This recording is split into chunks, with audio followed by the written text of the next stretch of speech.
शुभमंगल सावधान स्वस्ति श्रीगणनायकं गजमुखं मोरेश्वरं सिद्धितं वागीश्वराचं लग्न आहे, पार्वती सोबत आहे. वराड म्हणून आपण सगळे उपस्थित आहोत आज. शिवजीला अत्यंत आनंद होत असेल सगळं ऐकताना. चिंतामणी तीव्रं लेल्यान्द्रि गिरिजात्मकं सुरवरं विघ्नेहरं वोझरं ग्रामोराञ्जन संस्थितं गणपते कुर्या सदा मंगलम शुभमंगल सावधान. शिव पार्वतीचा विवाह संपन्न होतो. पुढची कथा अशी आहे, त्या कथेची आपण सुरुवात करणार आहोत. पण आता वेळेमध्ये किती आपल्या सांगता येईल तो भाग आपण पाहू. 10ला आपल्याला आरती या ठिकाणी करायची आहे. तत्पूर्वी सगळ्यांनी पुढची कथा पाहण्याच्या अगोदर सगळ्यांनी प्रेमाने भजन करायचं आहे. श्री ज्ञानदेव श्री तुकाराम, श्री ज्ञानदेव श्री तुकाराम, श्री ज्ञानदेव श्री तुकाराम. सर्वांनी महिलांनी मोठ्याने जोराने श्री तुकाराम.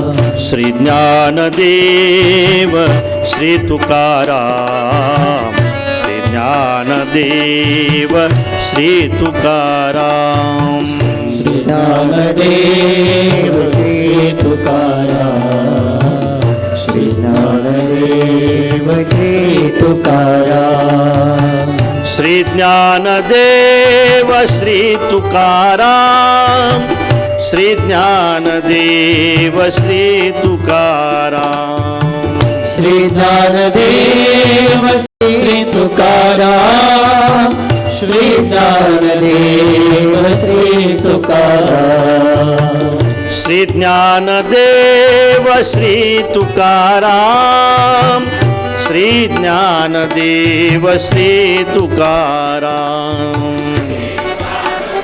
वाह वाह वाह.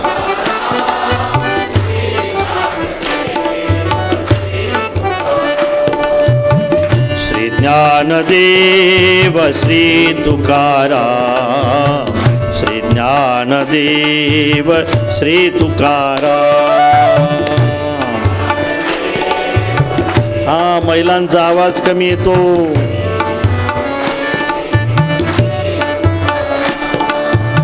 श्री ज्ञानदेव श्री तुकाराम, श्री ज्ञानदेव श्री तुकाराम. हा, भांडणामध्ये कसं दात खाऊन शिव्या देतात तसं भजन करा. श्री ज्ञानदेव श्री तुकाराम, श्री ज्ञानदेव श्री तुकाराम. वाह वाह.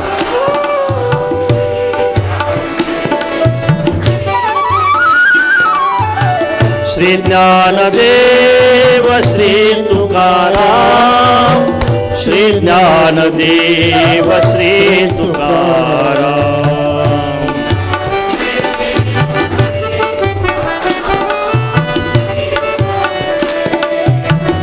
जय हो. श्री ज्ञानदेव श्री तुकाराम, श्री ज्ञानदेव श्री तुकाराम.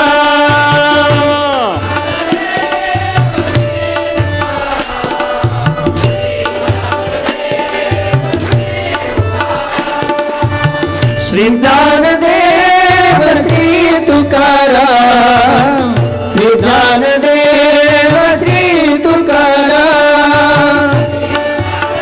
वाह.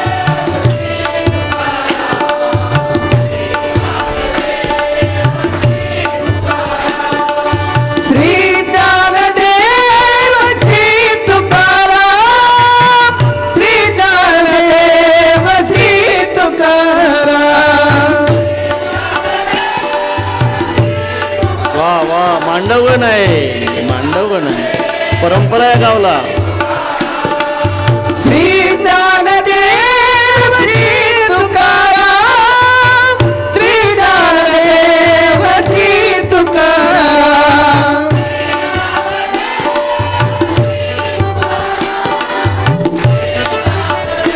जय हो. श्री ज्ञानदेव श्री तुकाराम, श्री ज्ञानदेव श्री तुकाराम.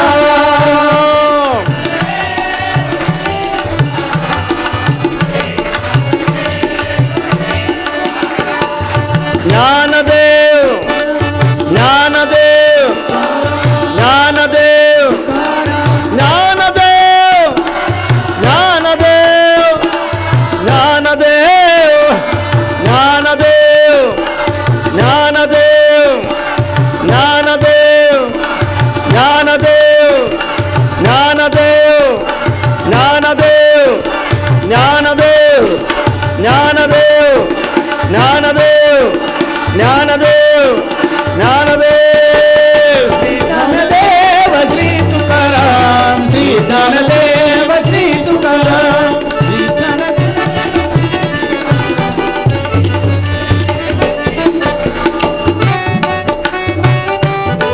टाळी टाळी टाळीचा आवाज आला पाहिजे. टाळीनं बघा रोग जात आहे, टाळीने झोप जात आहे, टाळीने पापही जात आहे.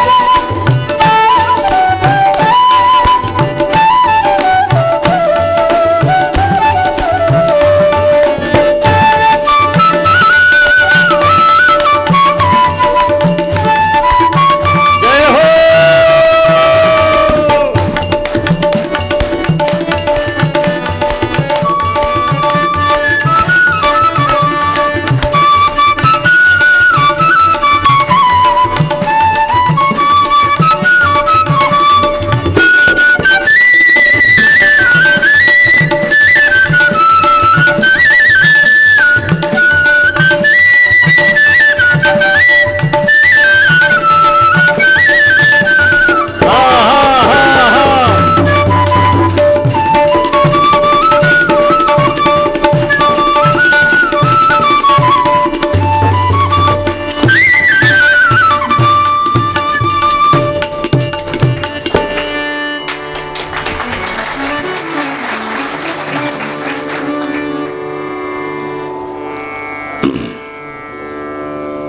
चांगल्या टाळ्या वाजल्या. आता प्रसंग पुढचा बिदाईचा आहे, वाटी लावण्याचा. मैना आणि पर्वतराज पार्वतीला वाटी लावतात. वाटी लावतात समजते ना आपल्याला, वाटी लावतात. मला असं वाटतंय की महाराज प्रेतालाही वाटी लावूनच म्हणतात. तुमच्याकडे आमच्याकडे म्हणतात रामभाऊ वाटी लावल्याच असं म्हणतात, आणि मुलीलाही वाटी लावूनच म्हणतात, दोघांनाही वाटी लावूनच म्हणतात. पण यामध्ये फरक असा आहे, एका माणसाला मी असं विचारलं, काय हो मुलीला वाटी लावताना तुम्ही दिसला नाही. म्हटले खरं सांगू का महाराज, एखादं प्रेत जर वाटी लावायचं असेल तर ते माझ्याशिवाय होत नाही. मी तिथून कधी जात नाही. त्याला बाहेर काढणं, त्याला आंघोळ घालणं, त्याला कपडे चढवणं, त्याला सगळं ते करणं, ह्या सगळे लोक रडत असतात महाराज. मी मात्र धाडसाने हे सगळं करत असतो. माझ्या डोळ्याला काकरसुद्धा नसतो, कारण मी नेहमी करतोय महाराज, हे नेहमी करतो. माझ्याकडेच असतेच ही सगळी व्यवस्था. त्याला बाहेर कसं काढायचं, त्याचं न्हाणायचं कसं, कपडे कसे चढवायचे, नंतर त्या किडीवर कसं बांधायचं, त्याचे अंगठे कसे बांधायचे, त्याला कसं करकर आवडून काढायचं, नाही तर उठून बसेल एखाद्या वेळेला बिचारा, नाही का. आणि म्हणून त्याला असं मीच बांधत असतो महाराज. ते बांधण्याची सुद्धा पद्धत आहे, करून बांधत असतो. एखादं प्रेत माझ्या समोर पडलं तरी सगळी व्यवस्था मीच करतो, तिथून कधी जात नाही. पण खरं सांगू का महाराज, मुलगी कोणाची असू द्या, ज्या वेळेला वाटी लावल्या जाते तिथं मी थांबत नाही. म्हटलं का रे बाबा, मुलीला वाटी लावताना तू का थांबत नाही? त्यांनी सांगितलेलं उत्तर फार मस्त आहे. महाराज, प्रेताला ज्यावेळेला आपण वाटी लावतो ना, त्यावेळेला प्रेत निवांत पडलेलं असतं. त्या ठिकाणी फक्त आपल्यालाच रडावं लागतं. प्रेताला वाटी लावतो त्यावेळेला प्रेत निवांत पडलेलं असतं, त्या ठिकाणी फक्त आपल्यालाच रडावं लागतं. पण या ठिकाणी मात्र असं असतं, आपणही रडत असतो आणि प्रेतही रडत असतात. प्रेतही रडते.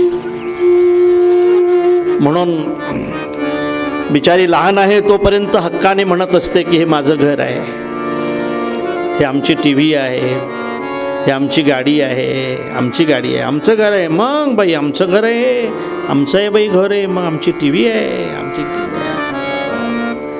ती लहान बसली ना तिथे एक गणेश महाराज, ला उभं करा. तुझं घर कुठं आहे बाई,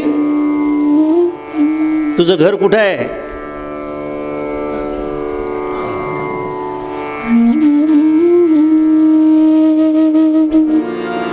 माहित नाही ना.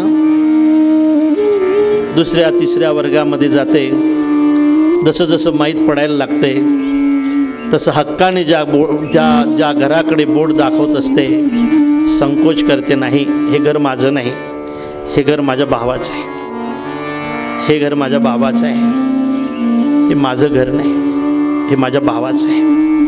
मग माझं घर कुठं आहे? मला माहीत नाही माझं घर कुठं आहे. मग माझ्या बाबाने दिलं आहे तिथं मला जायचं आहे.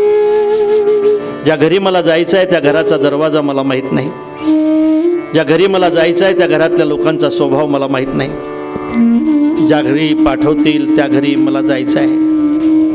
मी तर माहीत नाही मला कोण्या घरी जायचं आहे, ते बाबा ठरवतील त्या घरी मला जायचं आहे, त्या घरी मला जायचं आहे. विचार करते बिचारी, तिच्या मनामध्ये सांगत नसले तरी विचार असतात, विचार असतात, नक्की विचार असतात.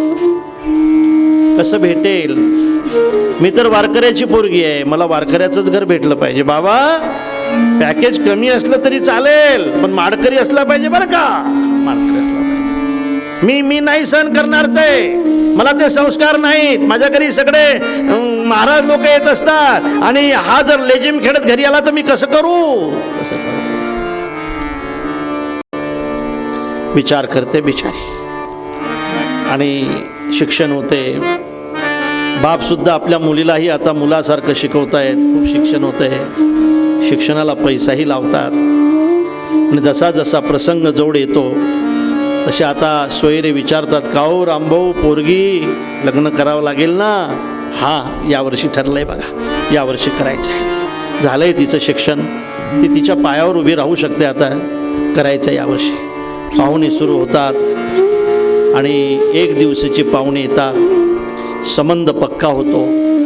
ज्या दिवशी संबंध पक्का होतो ना त्या दिवशी ती मुलगी आपल्या आईच्या किंवा आजीच्या गळ्यात पडून रडत असते. बरोबर आहे माझं? बरोबर आहे. प्रसंग जवळजवळ येतो, बाप आपल्या मुलीच्या लग्नाची तयारी खूप चांगली करतो. महाराज मुलाच्या लग्नासाठी नाही आलात तुम्ही? हा कार्यक्रम होता, आता नाही, आता मुलीच्या लग्नासाठी यावं लागेल. मी ते सहन केलं, पण मुलीला वाटी लावताना तुम्हाला यावं लागेल. महाराज तुम्ही मुलीच्या लग्नासाठी आलं पाहिजे. महाराज माझ्या पोरीचं लग्न आहे, पोरीचं लग्न. लग्न जवळ येतं, आंधणाची खरेदी चालू होते. असं एखादं मंगल कार्यालय असते की त्या मंगल कार्यालयामध्ये फक्त श्रीमंताचेच नाहीत, गरिबाचे लग्न होतात. गरिबाचे, काही काही गरिबाचे तर आमचे भाऊ फुकट लग्न करून देत आहेत, नाही? बरोबर आहे ना? मी राहतो तेच मंगल कार्यालय. नाव मंगल कार्यालयाचं नाव पुण्याई. वा पुण्य.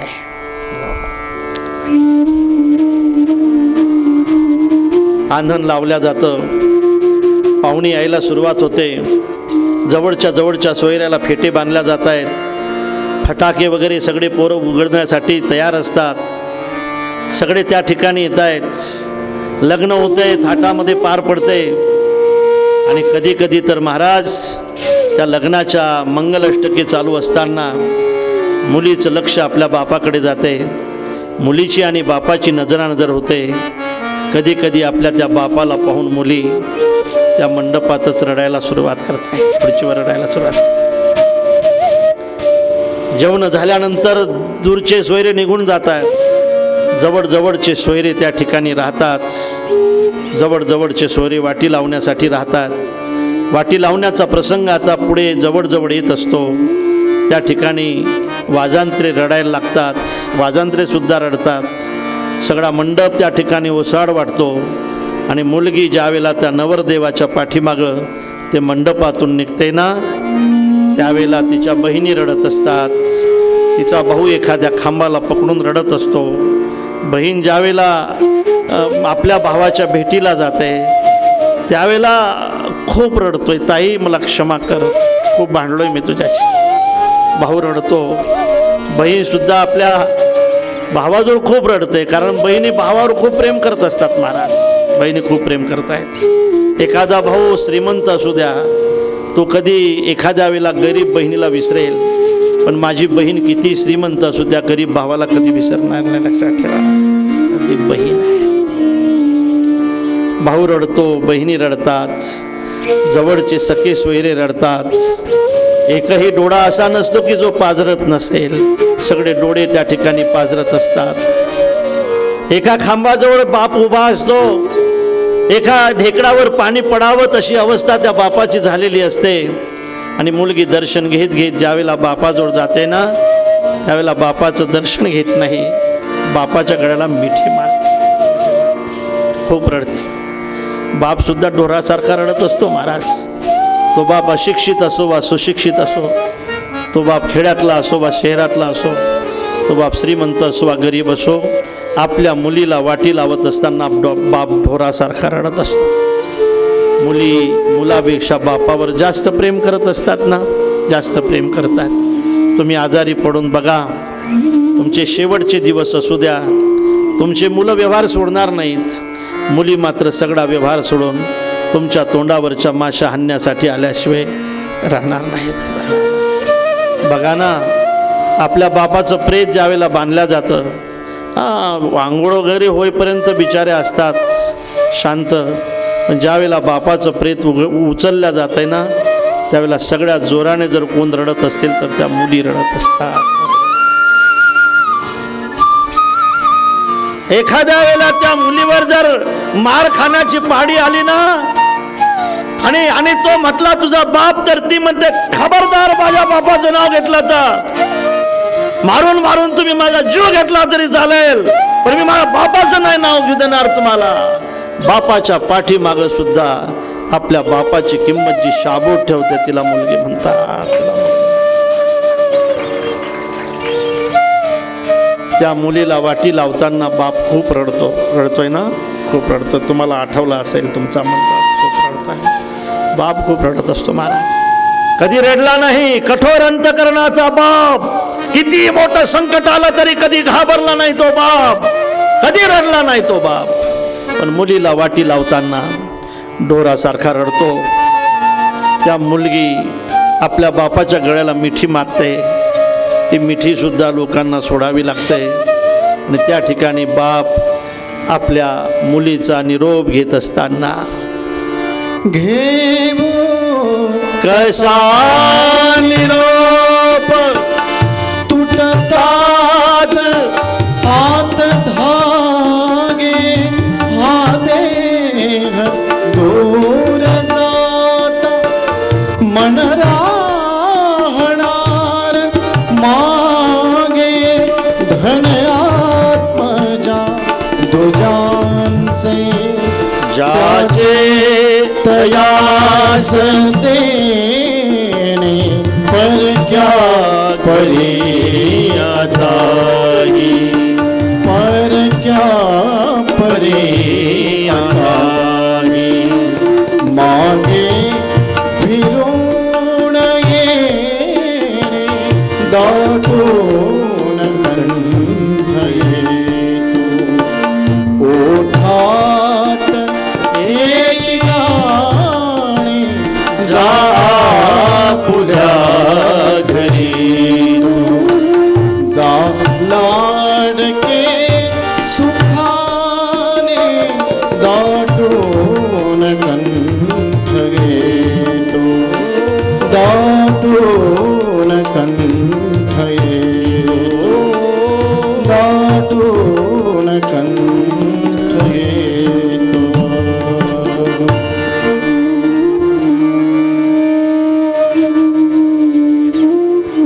मैना आणि पर्वतराज सुद्धा रडतात आपल्या मुलीला वाटी लावत असताना.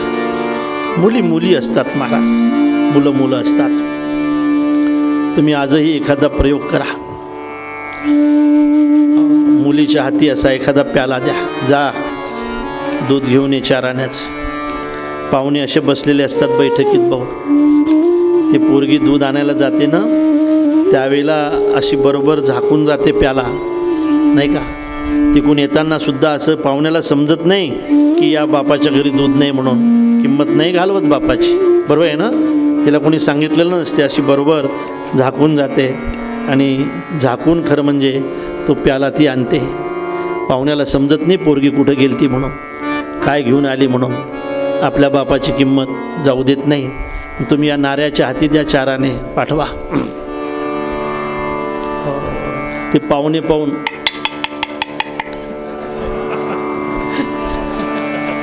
असं पाहुण्याला समजलं पाहिजे ना, दूध नाही यायच्या घरी म्हणून. हे पागलच, हे पागलच.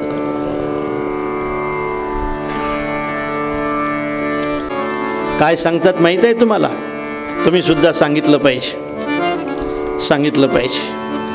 मैना सांगते की पार्वती करेहु सदा शंकर पद पूजा, नारी धर्मपती देवन दुजा,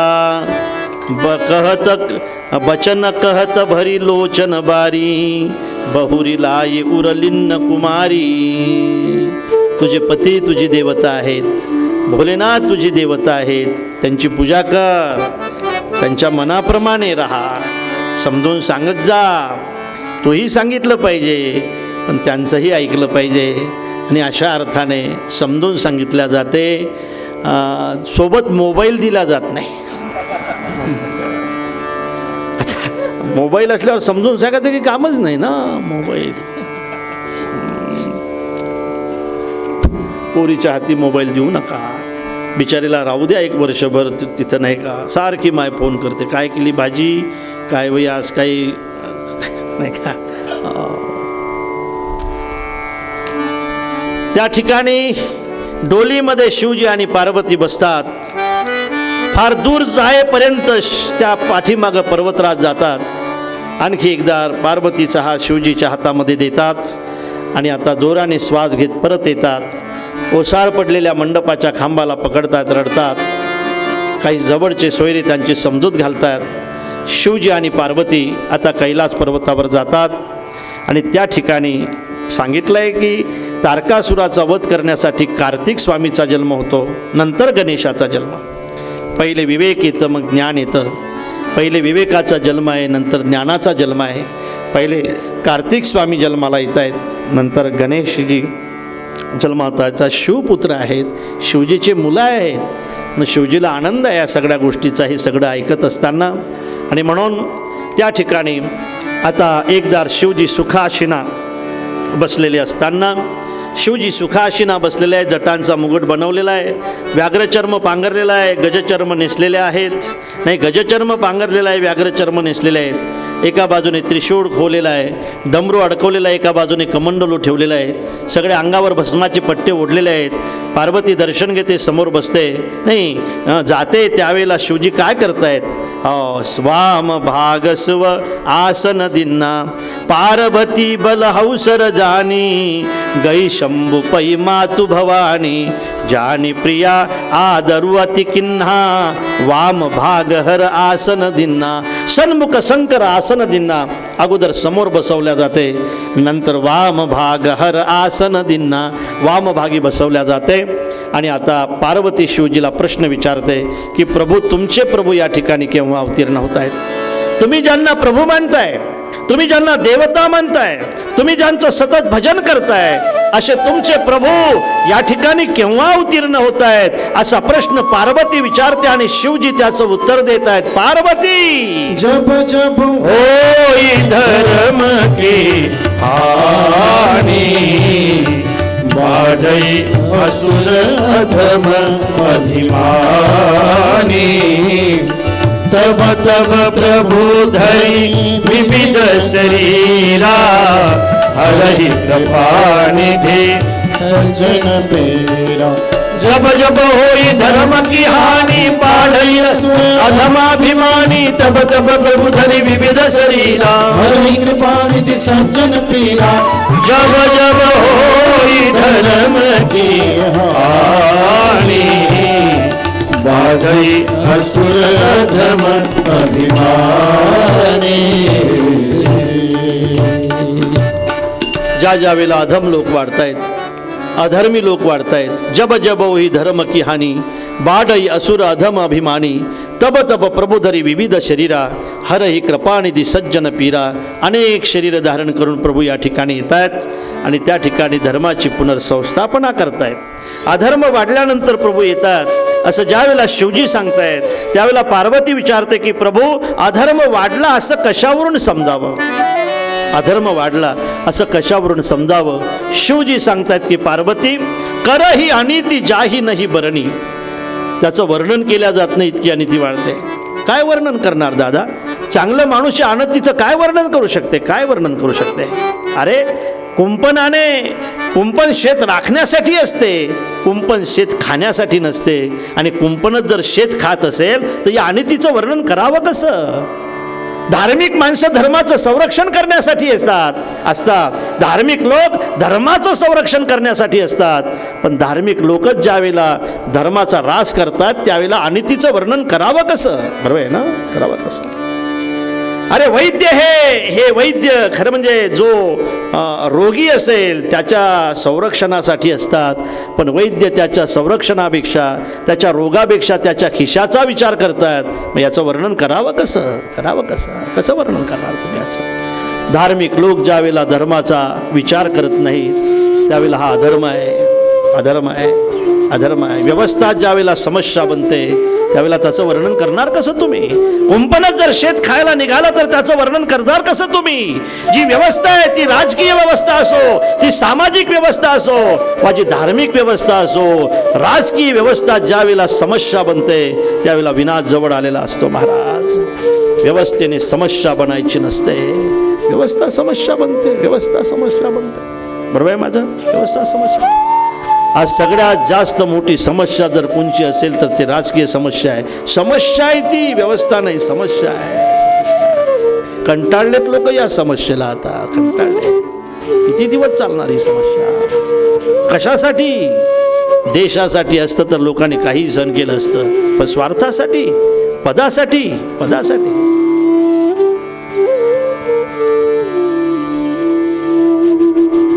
हा देश माझा याचे भान जरासे राहू द्या रे, जरासे राहू द्या रे. आणि ती एवढी वाढते दादा, कुंपणच शेत खायला लागतं. आणि तिचं वर्णन करावं कसं. कर ही अनिती जाही नाही बरणी, जाही नाही बरणी. त्याचं वर्णन केल्या जात नाही इतकी अनिती वाढते. आणि ती वाढली असं कशावरून समजावं प्रभू. त्यावेळेला शिवजी काय म्हणतात सांगा पहा. शिदही विप्र धेनू सुरधरणी. ज्यावेळेला साधू संकटात असतील त्यावेळेला अधर्म वाढताय असं समजावं.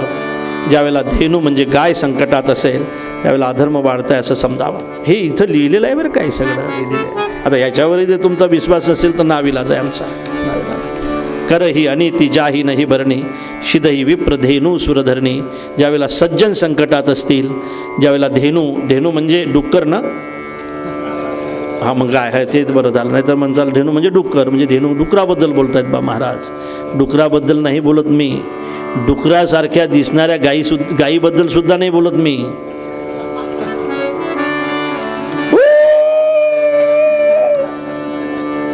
हा आवाज का गायीचा आहे का, गायीचा.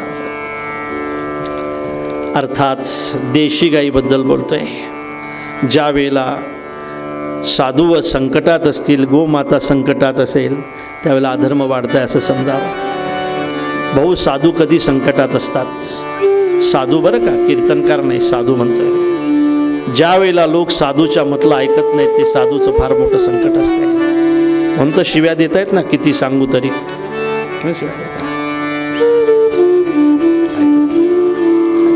वाजत से बॉम्ब कोणी नाही ठिकाणी. हरी हरी न म्हणतात म्हणतात या थोर झाली हानी उठा उठा जागा पाठी भय आले मोठे उठा जागा कोण ऐकते दादा? कोण मोठे उठा उठा जागा पाठी भय आले मोठे उठा उठा जागा पाठी भयाले मोठे उठा उठा जागा पाठी भयाले मोठे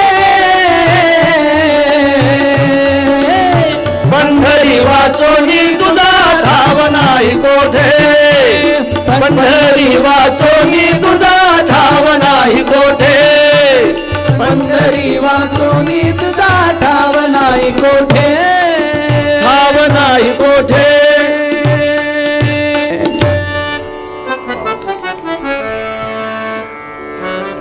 साधूचं लोक ऐकत नाही ते साधूच्या जीवनातलं फार मोठं संकट आहे. साधूचं ऐका, साधू बिघडूच देणार नाहीतले का? साधूचं ऐकत नाही. कोण ऐकते दादा साधूचं? कोण ऐकते?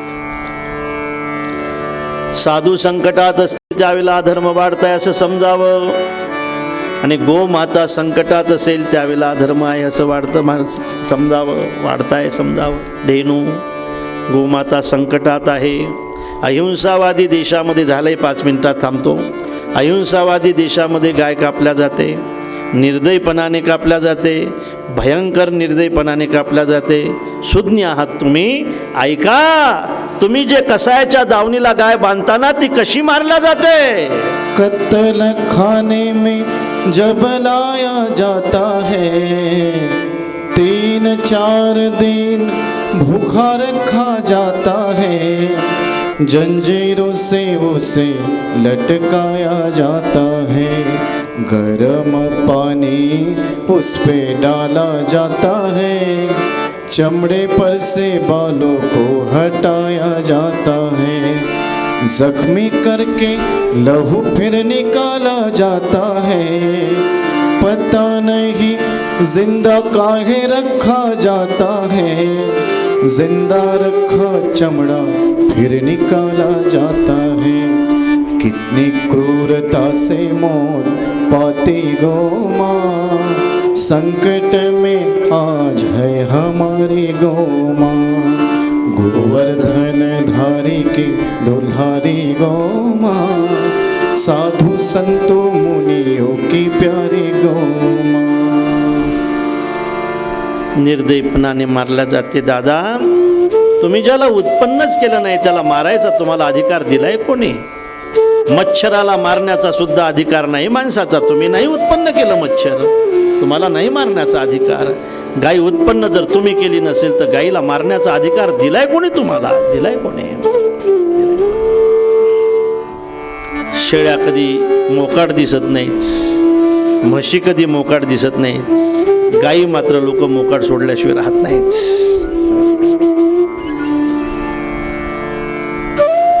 भयंकर परिस्थिती आहे. अहिंसावादीचा देश आहे. 1932 सालचं भाषण आहे हैदराबादमधलं गांधीजींचं. गांधीजी बोलले होते, इस देश के गोवंश की ओर ध्यान न देकर हमने बहुत बड़ा गुनाह किया है. इस देश के गोवंश की ओर ध्यान न दिया जाए तो इस देश की स्थिति बिगड़ सकती है.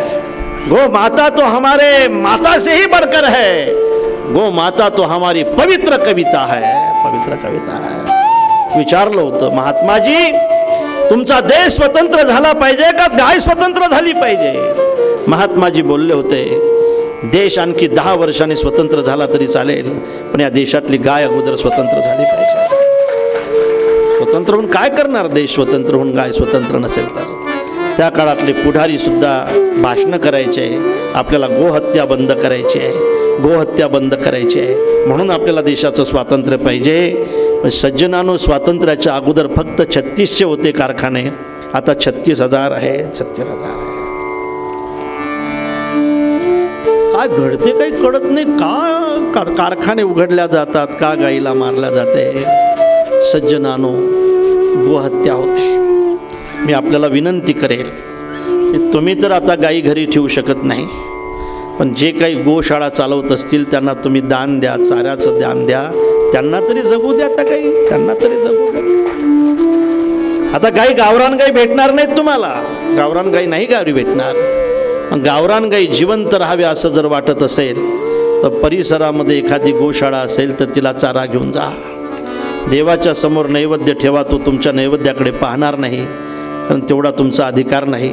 पण हिरव्यागार घासाची जर तुम्ही एखादी बंडी भरून नेली तर त्या देवता मात्र त्या नैवेद्याकडे पाहून तुमच्याकडे धावत आल्याशिवाय राहणार नाहीत. म्हणून दादांनो, तुम्हाला पुण्य पाहिजे असेल प्रापंचिक म्हणून तर तुम्हाला गोई सेवा करावं लागेल. भूतदया गाई पशुचे पालन, तहानिल्या जीवन वना माझे.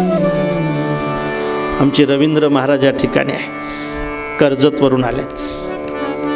आजच फोन झाला, म्हटलं किती लांब आहे तुम्हाला, आणि 60 किलोमीटर आहे. अरे म्हटलं राहू द्या, नाही म्हणे येतो.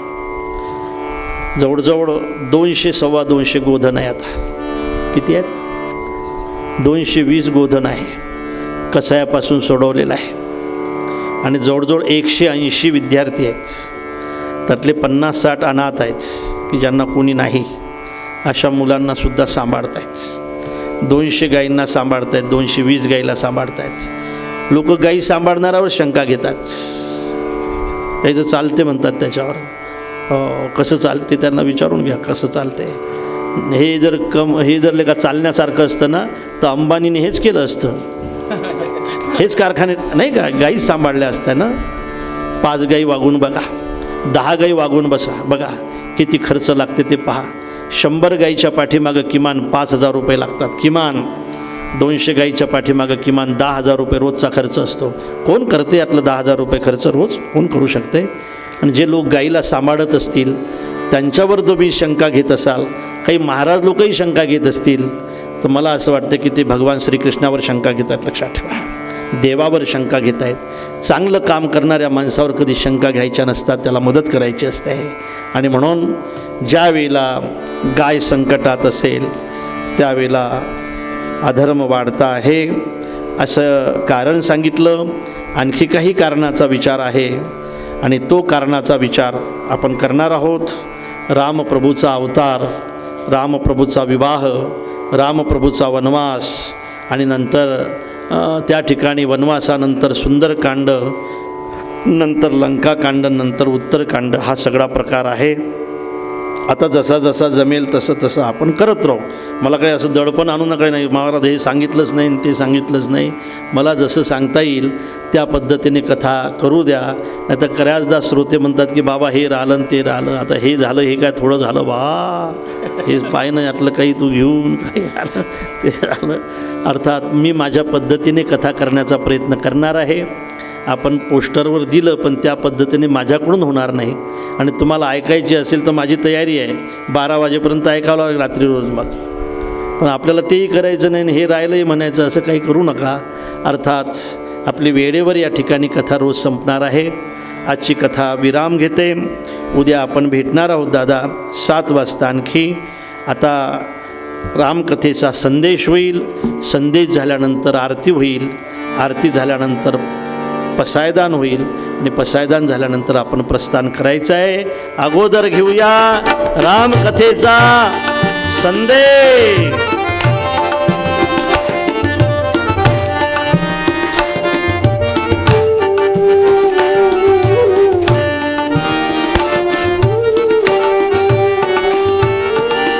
अमृत पिला सके न किसी को, जहर पिलाते भी डरना, धीरज बधा नहीं सकते तो घाव किसी को मत करना।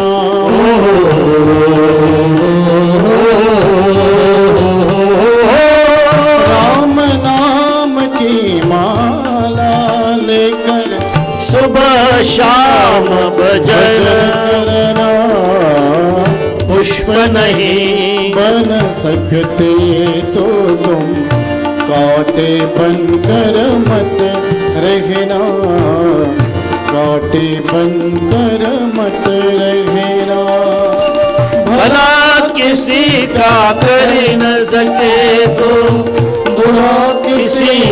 मत करना, पुष्प नहीं बन सकते हो तुम, कांटे बन कर मत रहना, कांटे बन कर मत रहना, कांटे बन कर मत रहना।